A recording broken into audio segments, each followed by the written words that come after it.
Five Nights at Freddy's was a series that I never really got into. I think I was just not quite the right age for everything when it was coming out. But I've seen enough content online from different gaming creators and people like MatPat who can't seem to let the series go to know the basics of what's happening. And now, with the series releasing its first ever feature film, aside from that Nicolas Cage movie that's definitely not FNAF, the series is going to be shown to an even wider audience. Though not much wider because, again, Game Theory has hundreds of millions of views across their videos. There's a lot of them. But hey, now with the release of this, he can talk about it on Film Theory as a nice change of pace. Anyways, the movie certainly was, not very good. And obviously, I'm going to get into some spoilers for the movie, so just be aware that's going to happen. There's some specific things I'm going to be talking about that I had some problems with that'll spoil some plot stuff if you can't immediately tell where the plot's going to be going. So, let's start with the basics. The movie isn't really scary.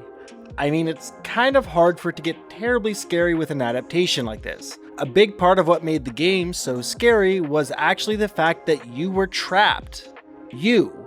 Yes, you were playing as a security guard, but it was still you controlling them. It was a video game after all.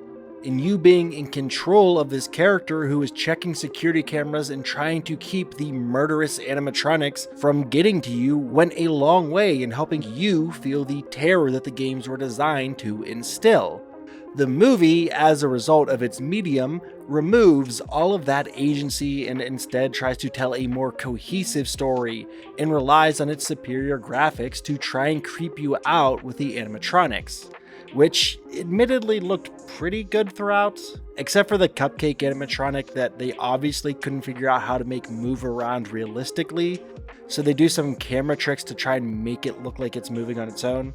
And to be honest, I think stuff like that has more charm than 99% of CGI. The movie really seems like it wants to both fall in line with the more typical B-horror movie, but at the same time, it feels like it kind of wants to be taken a bit more serious than a lot of B-horror films do. And that's kind of a tough tightrope to walk. Because at the end of the day, a bunch of Charles Entertainment cheese animatronics come to life and trying to murder people is kind of a dumb plot idea. It's pretty hard to take seriously. And in that vein, I think that Willy's Wonderland does a better job with the same plot. Not to mention there's the film's actual rating, PG-13. They decided to stick with this for what I would assume were a few reasons, but the biggest being that the FNAF demographic tends to skew a bit younger. It's a very tough sell to have an R-rated movie based on a series that a lot of younger people are into. But at the same time, a lot of people who originally got into FNAF almost 10 years ago are old enough that they might appreciate a more mature take on everything. And the adherence to a strict PG-13 rating means that they can't get too crazy with the gore, which is a little disappointing for a series about animatronics that want to murder people to death, but not terribly unexpected. The series isn't exactly known for its gratuitous violence, just kind of its disturbing themes. But lack of gore aside, the scares themselves are almost non-existent. There's a few jump scares, but that's about it. They don't handle the suspense and build up to the reveals or scares with the animatronics well at all. But to be honest, the biggest problem I actually had with the film comes down to the film's assumption that we're more interested in the mysteries and plot lines than we are in seeing some haunted animatronics murder some people. It's the usual trap that a lot of video game movies fall into. A lot of time, these stories in video games just don't adapt that cleanly to film. Look at the Mario movie, the Sonic movies, or any of the Mortal Kombat movies. They had to do a lot of heavy lifting because most of the games don't really have any story to speak of, just kinda clear the level. So in this one, throughout the film, we see Mike, the security guard, grappling with the fact that his brother was kidnapped and no one ever found out what happened to him. We know this because he trauma dumped all of this information on a lady cop he knew for, at most, 16 hours? Speaking of which, what's this woman's hours supposed to be? She shows up in the middle of the night when Mike's at Freddy's, We're shown her leaving in the morning from Freddy, so she's apparently spent the entire night there.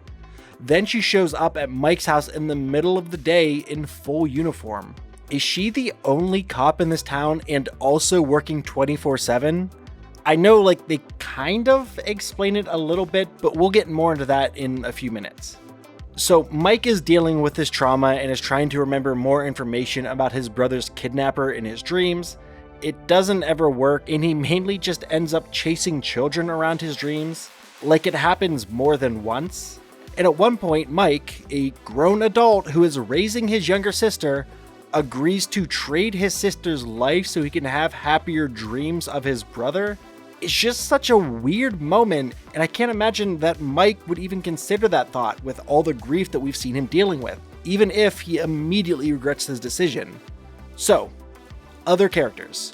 There's his younger sister who's being raised by Mike, the apparently only cop in the town who, in a twist that is the most obvious thing in the history of film, is heavily involved with the plot of her father, who is the main bad guy, who's played by Matthew Lillard, who, again, it's really no surprise, is actually William Afton, and is a bad murder guy with a weird thing for animatronics. Matthew Lillard is supposed to be a twist reveal, I think, but again, it's so painfully obvious. My real question is, does he just work full-time as a career counselor under a false name in a town where a bunch of children went missing at a Chuck E. Cheese ripoff joint that he owned? It wasn't that long ago. They keep saying that it was back in the 80s, but this film takes place in the 90s. That was a decade or so ago. Not that long ago, for several children who all went missing, someone would recognize him and realize that he's not the person he's introducing himself as. And if that wasn't enough for you to realize that, hey, this is obviously the guy, the promotional material for this movie kept saying that Matthew Lillard is one of the stars of the film, but he shows up for a very tiny amount in the beginning, and then he isn't even mentioned again until the very end, when they sort of pop the reveal. It's just very sloppily handled. And Vanessa, the cop daughter of William Afton, says towards the end of the film, "I tried to warn you in my own way." Dude, if you're not a fan of your father murdering people and are trying to warn someone about it, just tell them, don't be cryptic. And finally, there's Mike's aunt, whose whole character is supposed to be a secondary villain. They really go over the top with her. Except for the fact that she's kind of right for not wanting Mike to be completely in charge of his sister. He doesn't have a job at the time, he's popping sleeping pills every single night because he can't handle the grief of losing his brother, and the sister doesn't really seem to be handling everything all that well. The problem is that the movie treats her like a supervillain who's paying people to get her nephew fired, and yelling at Matt Pat, who's in this movie as a waiter and legitimately says that's just a theory. Great. So anyways, the animatronics end up rising up against William Afton after the sister draws the truth about William murdering the children and puts it up on the wall. The building collapses in on itself because the structural integrity of the building was apparently 90% ghost child. And Mike visits the cop lady in the hospital because she got stabbed by her father and holds her hand and thanks her. Which don't hold her hand, don't touch her. You've known her for less than 5 days and she's unconscious. And that's the end of the movie. It's messy, it's not terribly funny, the animatronics are fine, and most of the performances are okay. They're not great by any stretch of the imagination. It's a lot of child actors, and they're not exactly killing it. But all things considered, it wasn't absolute garbage, just not really good. The best part of the movie for me was the child who was doing Fortnite dances a few seats down from me when the movie started getting too plot heavy and they lost interest. If you want to see a movie with the same plot that takes itself a bit less serious, doesn't try to cram in extra plot lines that aren't super interesting, and just generally has more fun, go see Willy's Wonderland. It's still not great, but I feel like the commitment to the bit of its plotline is more there in that. If not, go see this, I guess.